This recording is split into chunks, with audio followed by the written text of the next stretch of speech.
Украина, ДНР, ЛНР, тревога какая-то, безысходка. Всем приготовиться пояса затянуть, все обрушится. Мы перейдем на дровяное отопление, нас ничего не спасет. Слабые сигналы в поисках ответа через все свои каналы.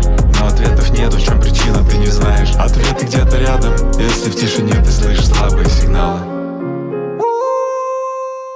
Так, ребят, выхожу в срочный эфир, экстренный, я бы так сказал. Все ждут от меня, что я выскажусь, и я выскажусь. Ну, по политике многие высказались. Вот Нарышкин высказался, там, он вообще бы сказал, там надо принять в состав России ЛНР, ДНР. Путин сказал, еще не время. Значит, вот все высказались, да. Я сегодня буду топить за экономику. Поэтому сегодняшний мой выпуск будет посвящен тому, как не погибнуть, как не умереть в этом всем, вот в этой турбуленции, да, ну и как навариться, конечно же. Поехали. Рубль упал, ценные бумаги тоже упали. Что в связи с этим делать и что нас ждет? В связи с этим срочно откупать просевшие акции. Фундаментально хорошие бумаги, классные компании, классные дивиденды, все, и они проседают на 20-25%. Срочно откупать, все, они вернутся на исходное состояние в течение года-два, заработаете огромные деньги. Вот что делать.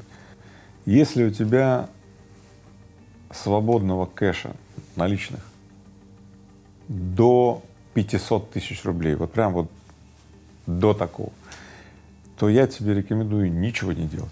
Ну, то есть как жил, так и жил. Вот и все. Если у тебя свыше 500 тысяч рублей там на депозитах или где-то в банке или в сбережениях, да, ну, например, если у тебя 2 миллиона накоплений, ну, очень приличная сумма и так далее, на депозите лежит там, не знаю, под 6%. Я тебе рекомендую половину сейчас снять с депозита, да, и завести на брокера, ну, на брокерский счет, и поручить этому брокеру купить акции просевшей компании. Но если у тебя больше там 6 миллионов рублей, это очень редкость большая, там, ну, слушай, сам разберешься, короче, что делать. 21-го вечером, как я начитался всего этого, вот, меня охватила такая тревога какая-то, безысходка, то есть, не знаю, какое-то чувство, да. И я думаю, блин, надо срочно от этого как-то вот избавиться, да. И, ну, я пошел, снял кэш с депозита банковского, перевел на брокерский счет. И как начал покупать просевшие бумаги. Купил Тинькова, там немножко бумаг Яндекса расширил, портфель, НЛМК, Новолипецкий металлургический комбинат. Ну, это так вот основные вложения. Ну, еще взял немножко, купил индексы на российские бумаги. А они как отскочили, когда на утро 22-го, ну, коррекция произошла, я столько денег заработал, вот и отвлек себя.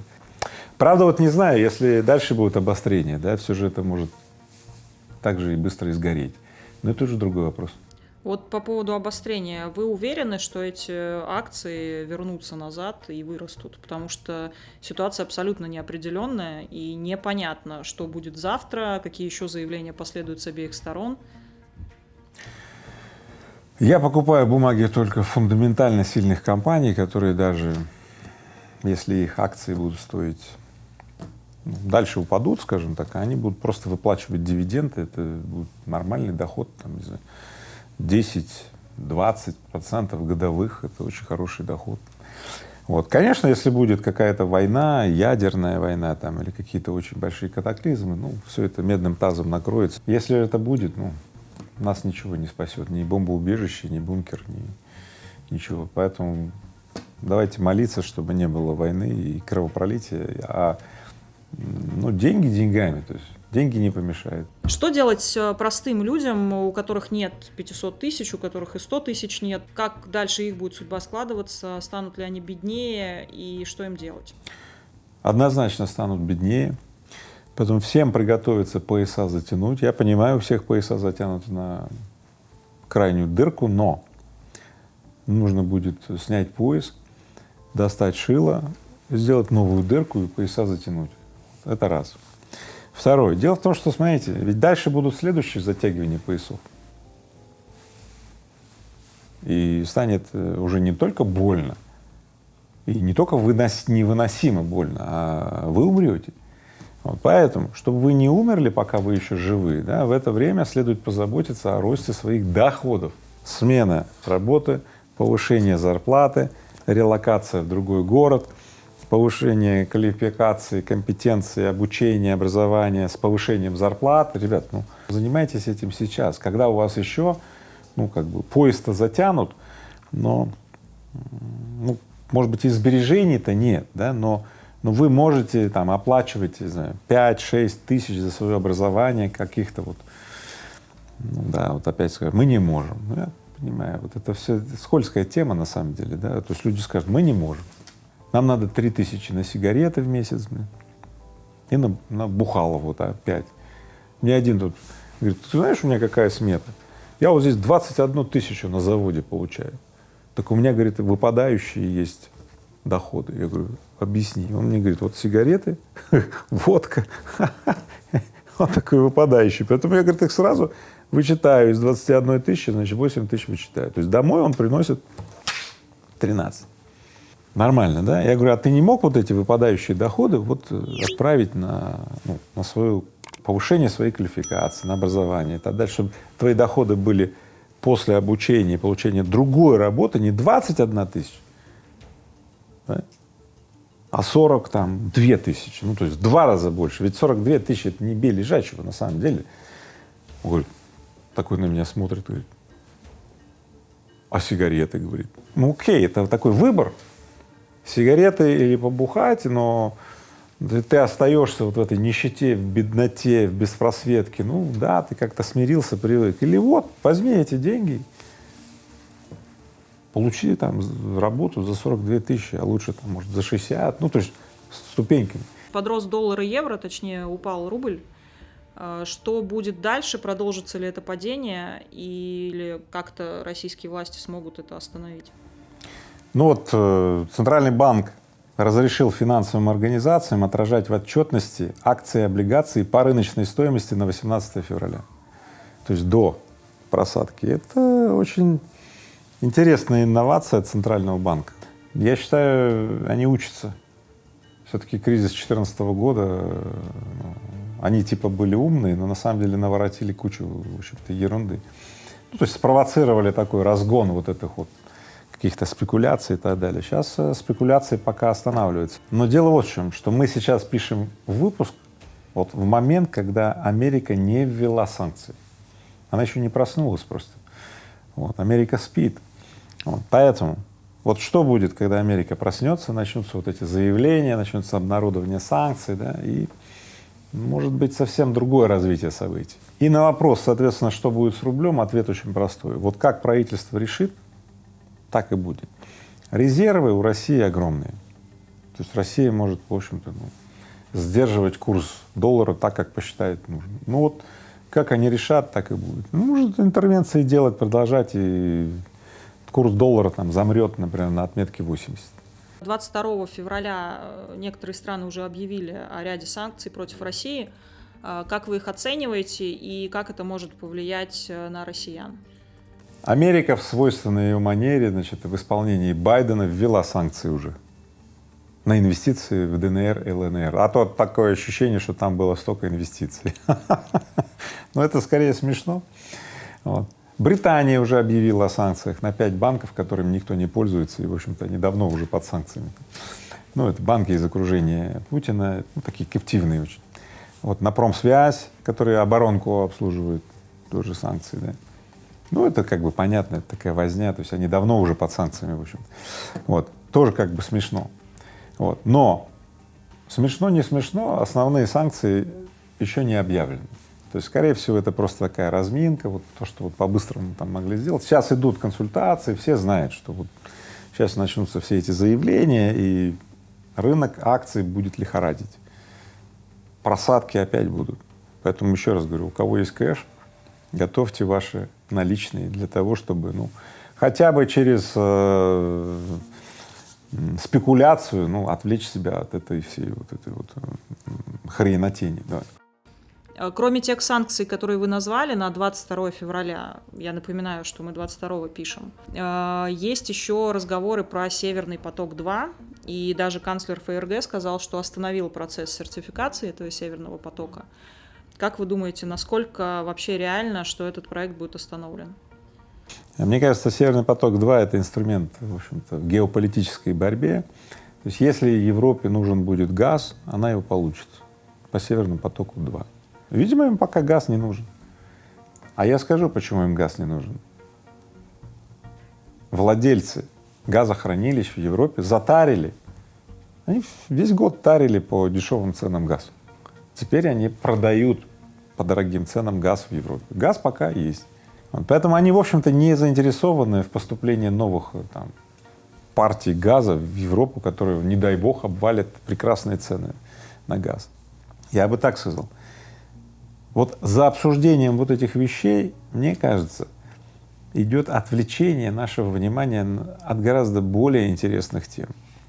Пока мы смотрим на Запад, Украина, что там, ДНР, ЛНР, там, и Северный поток-2. В это самое время, ребят, у нас в подбрюшье России образовался китайский анклав. Вот и все. Кто об этом говорит? Кто вообще об этом знает? Что все азиатские республики были на совещании у нашего китайского императора. На совещании. И он их отчитывал. Он им говорил, как будут развиваться эти страны дальше. Азиатские страны, то есть бывшего Советского Союза, являются теперь экономической сферой интересов Китая. Знаете, что это значит? Это значит гораздо больше, чем что там произойдет с этим Северный поток-2. Да пофиг. Изъятие из экономической зоны интересов азиатских республик России — это в 10 раз больше влияния. Но мы же не смотрим сюда. То есть мы смотрим туда, о чем нам рассказывают. Поэтому еще раз говорю, ну отключитесь от этих там инстаграмов, там что там, ютубов, там телеков и так далее. Ну отключитесь. Вам просто скармливают самую такую активную там информационную повестку и так далее, и все. То есть реально самые большие выгоды от вашего внимания вы получите, если будете внимательно наблюдать за насущными проблемами, которые есть у вас, в вашей семье, в вашем доме, в вашем быте, благоустройстве вашей семьи и так далее. Какие доходы вашего домохозяйства? Вот сюда смотрите, а не обсуждайте там, что вам предлагают вот этой информационной повестки. Ну вот это вот такое мое мнение. Мы поговорили о тех санкциях, которые пока не касаются широкого круга людей, но есть ли те, которых стоит реально опасаться и которые коснутся каждого, которые возможны? Ну, конечно, есть. Например, отключение SWIFT затронет межбанковские переводы. То есть, задержки начнутся, деньги будут как в 90-е ходить неделю, там, 2 недели и так далее. Ну вот. То есть это ничего принципиально не изменит, но затруднит, увеличит издержки экономики. Соответственно, в очередной раз обеднеем.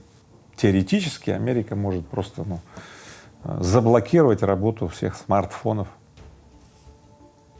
в России. Ну, там вот Google смартфоны или там что-то, Apple, там, что там еще есть. Ну, практически всех, потому что эти все операционные системы Гугла и так далее, ну, слушайте, проблем нет их заблокировать. То есть мы вообще не рассматриваем подобный сценарий, а вот он как раз апокалиптический. Представьте себе, вам нужно скорую помощь вызвать. Вы видите, сейчас уже телефонов-то проводных нет нигде. Все на сотовых. Вы представляете, что будет, если вот одновременно во всей там стране отключится там смартфоны? Навигация, там, скорая помощь, МЧС, там, пожарные, слушайте, экстренные службы, психологические помощь, там, наркологические и так далее. Смотрите, все обрушится. Огромное количество комплектующих для бытовой техники и так далее, они произведены либо в Америке, либо в государствах, которые полностью контролируются Америкой. То есть, в принципе, Америка может оказать на Россию такое давление, что мы перейдем на дровяное отопление и освещение свечками. Ну вот реально, потому что для нас как бы, что у нас смартфона не будет там работающего, это как бы, вообще, как вообще жить? Я, честно говоря, не рассматриваю такие сценарии и сюжеты. Если бы я их брал во внимание, да, что я должен был бы сделать? Построить там Форт Нокс, там, затарить гречку, там, соль, сахар, так, и туда поселиться и жить там, и ждать вот этого вот апокалипсиса. Я так не делаю. Вот. Да и вам не советую. Вот. На самом деле весь этот разговор про санкции и так далее — это больше медийная повестка. С одной стороны, падение рубля, падение акций государственных и негосударственных российских компаний, а с другой стороны, нефть-то подросла. Это нас спасет? Это вообще хорошо, что подросла? Но рост нефти, он всегда приводил к тому, что некоторые насущные проблемы отодвигались от решения, да. Как если бы, нет нужды особо решать, нефть опять выросла, и есть возможность, использовать нефтегазовые доходы, вот и все. То есть, в общем-то, России предписано бы своими руками решать очень многие вопросы, но мы все еще их не решаем. Мы все еще так сильно зависим от западных стран, хотя уже давно понятно, раз выбрала страна такую обособистскую позицию, особистскую, жить обособленно, жить самостийно там и так далее, понятно, надо тогда много чего своего производить. Поэтому надо тогда производить свои и чипы, и электронику и так далее. Не быстро все это. 30-50 лет очень усердной, упорной работы. Вот и все. Как думаете, пострадает ли русский бизнес, который работает за рубежом или частично работает за рубежом? Я сейчас не говорю о приближенных предпринимателях к Кремлю, я говорю о других людях. Могут ли они пострадать? Я думаю, нет. Все эффекты, которые могли бы произойти, они уже произошли, они уже учтены в цене. Уже и так, кто не хотел работать с русскими, они не работают. А кто хочет работать, они работают. Они нашли способы обходные и так далее. Конечно, очередные санкции могут затруднять или вводить новые какие-то трудности. Опять же, если люди хотят работать, они находят способы, кривые, обходные и так далее. Творчество людей не остановить. Поэтому я не думаю, что как-то повлияет. Мы договаривались, что про политику не будем только про экономику, но все-таки последний вопрос хочу задать про политику частично. Возможно ли ситуация, что снова будет Россия-Запад холодная война и опустится железный занавес? Замечательный вопрос, потому что на него могу ответить очень четко и коротко. Знает. Что такое занавес? В смысле изоляция России. Слушай, нам никто не мешает сейчас куда-то ехать, да? Но денег нет куда-то ехать. Так вопрос, это и есть, в общем-то, занавес такой, знаешь, вроде можешь ехать, а не на что ехать. Вот ты и сидишь в своей комнатушке, да? Поэтому железный занавес по-современному уже существует, и мы живем в нем, просто он немножко другой, нежели 80-е или какие годы. Вот и все. И видите, что у кого есть доходы, этот железный занавес проникабелен. Он может даже путешествовать, да? Но у кого есть доходы. А вот у кого доходов нет, он сидит в своей клетушке, комнатушке, Поэтому расширяйте свой доход, заботьтесь о себе, о своей семье, да? Находите людей, об кого вы можете так настроить свое представление о себе, чтобы с вами случались желаемые вами вещи, чтобы доходы росли, чтобы семья была в безопасности и чувствовала рост качества жизни. Вот и все будет хорошо. Я в огне, ум поглотил мой разум. Я в огне, горю в огне. Ты пользуй ум, чтобы не загореться заживо в этом аду.